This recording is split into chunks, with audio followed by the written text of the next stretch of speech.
രേണുസുധിയുടെ lip ലോക്കുമായി ബന്ധപ്പെട്ടുള്ള ചില വിമർശനങ്ങളും വിവാദങ്ങളും ഒക്കെയാണ് ഇപ്പോൾ സോഷ്യൽ മീഡിയ ചർച്ച ചെയ്യുന്നത്. ഇവിടെ ഇന്ത്യ പാകിസ്ഥാൻ സംഘർഷം നടന്നിട്ട് പോലും അറിഞ്ഞിട്ടുള്ളവരുണ്ടോ എന്ന് നമുക്ക് സംശയമുണ്ട്. അങ്ങനെ ഉള്ളവർ പോലും ഇപ്പോൾ രേണുസുധിയെ കുറിച്ച് ചർച്ച ചെയ്യാൻ ഭയങ്കര തിടുക്കം കാണിക്കുന്നുണ്ട് എന്നുള്ളതാണ്. എന്താണ് രേണുസുധി ചെയ്ത തെറ്റ് എന്താണ്? അതായത് ഇപ്പോൾ രേണുസുധി എന്ന് പറയുന്നത് കൊല്ലം സുധിയുടെ ഭാര്യ ഇപ്പോൾ ഭയങ്കര വൈറലാണ്. ഇപ്പോൾ അവർ ചെയ്യുന്ന റീൽസും അവരുടെ ആൽബങ്ങളും ഒക്കെ വലിയ സോഷ്യൽ മീഡിയയിൽ തരംഗമായി മാറിക്കൊണ്ടിരിക്കുകയാണ്. എന്തോ അവരുടെ ആറ്റിറ്റ്യൂഡും അവരുടെ ചില രീതികളും അഭിനയ പ്രത്യേകതകളും കൊണ്ട് നമുക്കറിയാം ഈ ചില സമയത്ത് ട്രെൻഡിങ്ങിൻ്റെ ഭാഗമായിട്ട് ഇപ്പോൾ സന്തോഷ് പണ്ഡിറ്റ് ഒക്കെ വന്നതുപോലെ ഒരു ട്രെൻഡിങ് ആയിട്ട് നിൽക്കുകയാണ് രേണുസുധി പോകുന്നതും വരുന്നതും ഒക്കെ റീൽസാണ്. അപ്പോൾ അത് ഈ പറഞ്ഞതുപോലെ അതിൽ ഒരു ആൽബവുമായി ബന്ധപ്പെട്ട് ചില സീൻസ് എടുക്കുന്നതുമായി ബന്ധപ്പെട്ടാണ് അവരൊരു പ്രസ്താവന നടത്തിയത്. ലിപ് ലോക്ക് ചെയ്യുന്നത് കൊണ്ട് കുഴപ്പമില്ല, അധികം ഹാർഡായിട്ട് ചെയ്യാൻ പാടില്ല എന്ന രീതിയിൽ അവരൊരു അഭിപ്രായം പറഞ്ഞു. അതിപ്പോൾ സിനിമകളിൽ പൊതുവെ അഭിനയിക്കുന്ന നടികൾ ഉൾപ്പെടെ ഇത്തരത്തിലുള്ള കാര്യങ്ങളിൽ ചില നിബന്ധനകൾ വയ്ക്കാറുണ്ട്. പലപ്പോഴും കഥാപാത്രം ആവശ്യപ്പെടുന്നെങ്കിൽ ചെയ്യാൻ തയ്യാറാണ്. പിന്നെ ഇപ്പോൾ ന്യൂജൻ സിനിമകളിലൊക്കെ ഇതൊക്കെ ഒരു അവിഭാജ്യ ഘടകമായി നിലനിൽക്കുന്നൊരു സാഹചര്യം കൂടിയാണ് ഉള്ളത്. സ്വാഭാവികമായും അത്തരത്തിൽ വന്ന ഒരു പ്രസ്താവനയാണ് ഇപ്പോൾ വിവാദമായിരിക്കുന്നത്. അത് മാത്രമല്ല, അതിനെ ചൊല്ലി തർക്കം ഉണ്ടായിട്ടുണ്ട്. അവരുടെ സാങ്കേതിക പ്രവർത്തകരോ സംവിധായകരോ തമ്മിൽ എന്തോ ഒരു തർക്കമൊക്കെ ഉണ്ടായിട്ടുണ്ട്. അപ്പോൾ രേണുസുധി അതിൽ ഇടപെട്ട് അതിനെ സോൾവ് ചെയ്യാനും ശ്രമിക്കുന്നുണ്ട്.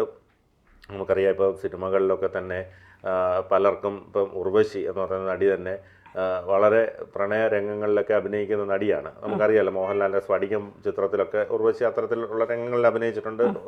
ആദ്യം വന്ന സിനിമയിൽ തന്നെ ഉർവശി ഗ്ലാമർ റോളിലൂടെയാണ് വന്നത്, അപ്പോൾ ഭാഗ്യരാജുമായിട്ട്. അപ്പോൾ അത്തരത്തിൽ ഈ പറഞ്ഞതുപോലെ അങ്ങനെ ഗ്ലാമർ സിനിമയ്ക്ക് ആവശ്യപ്പെടുന്നെങ്കിൽ അത് ചെയ്യുന്നതിൽ തെറ്റില്ല. പക്ഷേ ഉർവശിയെ സംബന്ധിച്ചിടത്തോളം ഉർവശിക്ക് പ്രണയരംഗങ്ങളിൽ അഭിനയിക്കുമ്പോൾ കോൺഫിഡൻസ് കുറവുണ്ട്. അത് ഒരു ഇൻ്റർവ്യൂവിൽ ഉർവശി പറഞ്ഞിട്ടുമുണ്ട്. അതായത് കെട്ടിപ്പിടിക്കുമ്പോൾ ഭയങ്കരമായി അസ്വസ്ഥത ഉണ്ടാകുന്നു. അപ്പോൾ ജയറാമാണെങ്കിൽ നുള്ളുകയൊക്കെ ചെയ്യുമെന്ന് പറഞ്ഞു. അപ്പോൾ ജയറാം തന്നെ പറഞ്ഞിട്ടുണ്ട്, എന്നെ എന്തിനാണ് ഇങ്ങനെ വേദനിപ്പിക്കുന്നത്, നിനക്ക് പറഞ്ഞുകൂടെ സംവിധായകരോട്, ഞാൻ കിടന്ന് വേദനിക്കുന്നത് എന്തിനാണ്. അതായത് അങ്ങനെയുള്ള സീൻസിൽ ഉർവശി നന്നായിട്ട് അഭിനയിക്കും, പക്ഷേ ആ സമയത്ത് ജയറാമിനെ നുള്ളുകയും പിച്ചുകയൊക്കെ ചെയ്യും എന്ന് പറയും, ഇതിൻ്റെ ആ ഒരു ഇത് മറയ്ക്കാൻ വേണ്ടി. അപ്പം അത്തരത്തിൽ നടികൾക്കൊക്കെ ഇത്തരം കാര്യങ്ങളിലൊക്കെ അവരുടേതായ ചില ഇതുണ്ട്. രേണുസുധിയെ ഉർവശിയായിട്ടൊന്നും കമ്പയർ ചെയ്തതല്ല.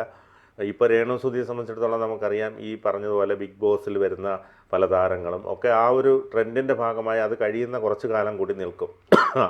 ആ സമയത്ത് മാത്രമാണ് അവരുടെ ഒരു പ്രശസ്തിയും, ആ സമയത്ത് അവരെ കൊണ്ട് ആൽബങ്ങളൊക്കെ നിർമ്മിക്കുമ്പോൾ സ്വാഭാവികമായിട്ടും അതിന് കൂടുതൽ റീച്ച് കിട്ടുകയും അതിൻ്റെ പൈസ തിരിച്ച് കിട്ടുകയൊക്കെ ചെയ്യുന്ന സാഹചര്യമുണ്ട്. നമുക്കറിയാം, ഒരു ആൽബമൊക്കെ നിർമ്മിക്കണമെങ്കിൽ 1,00,000 രൂപയൊക്കെ വേണ്ടി വരും.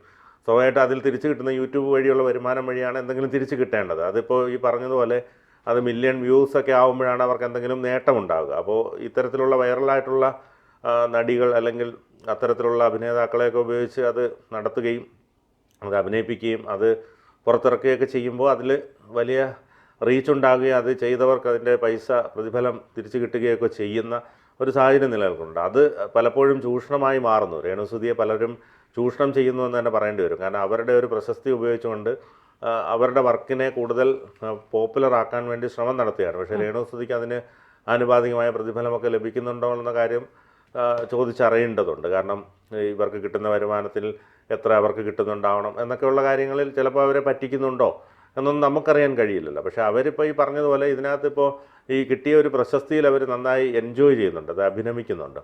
അവരുടെ പേഴ്സണൽ കാര്യങ്ങളാണ് ഇതൊക്കെ. എന്നിരുന്നാൽ കൂടിയും ഇത് എത്ര നാൾ നിലനിൽക്കുമെന്നോ അതിനെക്കുറിച്ചൊന്നും അവർക്ക് യാതൊരു ധാരണയുമില്ല. അല്ല, ഇപ്പൊ സോഷ്യൽ മീഡിയ വന്നതിന് ശേഷം ആർക്കും പേഴ്സണൽ ഒന്നുമില്ല, എല്ലാം പബ്ലിക്കാണ് അല്ലേ. ആരോടും എന്തും ചോദിക്കാൻ ആർക്കും ഒരു മടിയുമില്ല എന്നുള്ളതാണ്. ഇന്നാള് ഈ ഇടയ്ക്കൊരു ഒരു എനിക്ക് തോന്നുന്നു സീമ വിനീതാണെന്ന് തോന്നുന്നു, അവരോടൊരു ഓൺലൈൻ മീഡിയയിലെ ഒരു മാധ്യമ പ്രവർത്തകൻ ചോദിക്കുന്നു, ഈ സിനിമയുമായി ബന്ധപ്പെട്ട കാര്യങ്ങളൊക്കെ എടുക്കുന്ന ഒരു മാധ്യമ പ്രവർത്തകൻ ചോദിക്കുന്നു, തലയിൽ വെച്ചിരിക്കുന്നത് ഏത് പൂവാണെന്ന്. പക്ഷെ മുല്ലപ്പൂവാണെന്ന് അറിയാം. അപ്പം അവർ പറഞ്ഞു ജമന്തി എന്ന്.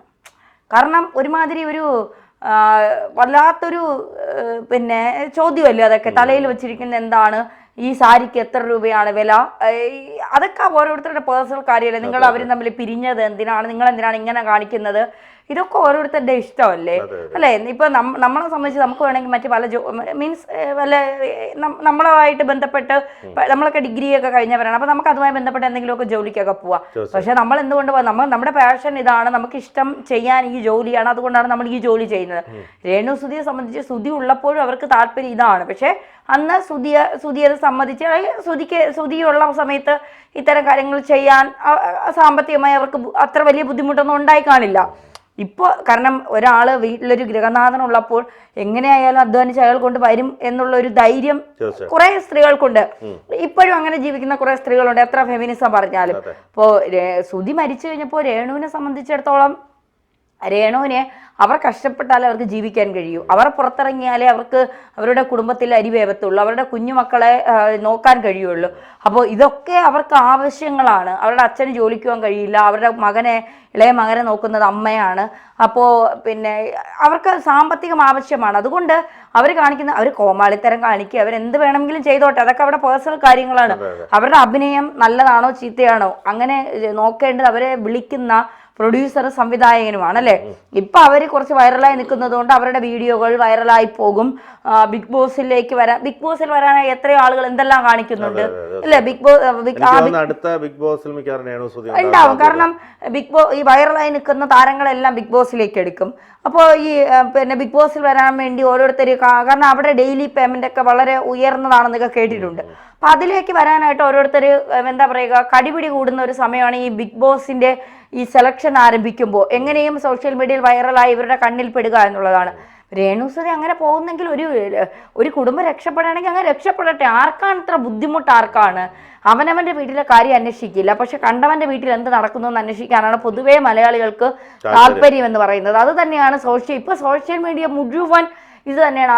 ആരുടെയെങ്കിലും ഫുഡ് കഴിക്കുന്നതിനെ കുറിച്ച്, അവരുടെ വീട്ടിൽ നടക്കുന്ന അടിപിടികൾ വരെ വിറ്റ് പണം ഉണ്ടാക്കുന്ന ആളുകൾ, അമ്മയും മക്കളും തമ്മിലുള്ള വഴക്കുകൾ വിറ്റ് പണ്ട് നമ്മൾ ശബ്ദം പുറത്ത് കേട്ടാൽ നമുക്കൊരു നാണക്കേടാണ്. ഇപ്പൊ അതൊന്നും ഇല്ല. അച്ഛനും അമ്മയും തമ്മിൽ വഴക്കുണ്ടാക്കുന്നത് വിറ്റ് പൈസ ഉണ്ടാക്കുന്ന മക്കൾ, വന്നു കയറിയ മരുമകളും പിന്നെ അമ്മായിയച്ഛനും തമ്മിൽ വഴക്കുണ്ടാക്കുന്നത് വിറ്റ് പൈസ ഉണ്ടാക്കുന്ന മക്കള്, ഗർഭം വിറ്റ് പൈസ ഉണ്ടാക്കുന്നവര്, ഒരു വീട് പണി തുടങ്ങിയത് മുതൽ ആ വീടിന്റെ പണി അവസാനിക്കുന്നത് വരെ അത് കാണിച്ച് പണം ഉണ്ടാക്കുന്നവർ, അങ്ങനെ എങ്ങനെയും ഏത് ടൈപ്പിലും ഭാര്യയും ഭർത്താവും അല്ലെങ്കിൽ സെക്സ് വരെ വിറ്റ് പണം ഉണ്ടാക്കുന്ന ആളുകളാണ് ഇപ്പോ. അതെ, സേവ് ദ ഡേറ്റ് പോലും വിറ്റ് പണം ഉണ്ടാക്കുന്നവരാണ് അല്ലേ. അതൊക്കെ ബേബി അങ്ങനെ എന്തൊക്കെ പേരുകളുണ്ട്. അത് വിറ്റ് പണം ഉണ്ടാക്കുന്നവർ. അപ്പോൾ ഈ യൂട്യൂബേഴ്സ് എന്ന് പറഞ്ഞാൽ അവര് ഇത് തുടങ്ങിയത് മുതലുള്ള കാര്യങ്ങൾ, അവർ കല്യാണം കഴിഞ്ഞ് പോകുമ്പോൾ കല്യാണത്തിന്റെ ദിവസങ്ങൾ, ഭർത്താവുമായിട്ടുള്ള പിന്നീടുള്ള അവരുടെ ദിവസങ്ങൾ, അത് കഴിഞ്ഞതിന് ശേഷം പ്രഗ്നന്റ് ആവുന്ന ദിവസങ്ങൾ, ഇതെല്ലാം വിറ്റ് പണം ഉണ്ടാക്കുന്നവരാണ് ഈ സോഷ്യൽ മീഡിയ മുഴുവൻ. ഇപ്പോൾ അതിൻ്റെ ഇടയിൽ രേണുസുധിയും ജീവിക്കട്ടെ. അവര് കൊലക്കുറ്റമൊന്നും ചെയ്യുന്നില്ലല്ലോ, അവര് ജീവിക്കാൻ വേണ്ടി പോരാടുന്നതല്ലേ. അവരെ വഴിക്ക് വിട്ടേക്ക്, അവര് ജീവിക്കട്ടെ. കൂടുതൽ വാർത്തകളും വിശേഷങ്ങളും നിങ്ങളിലേക്ക് എത്താൻ ABC മലയാളം സബ്സ്ക്രൈബ് ചെയ്യുക, ബെൽ ബട്ടണും അമർത്തുക.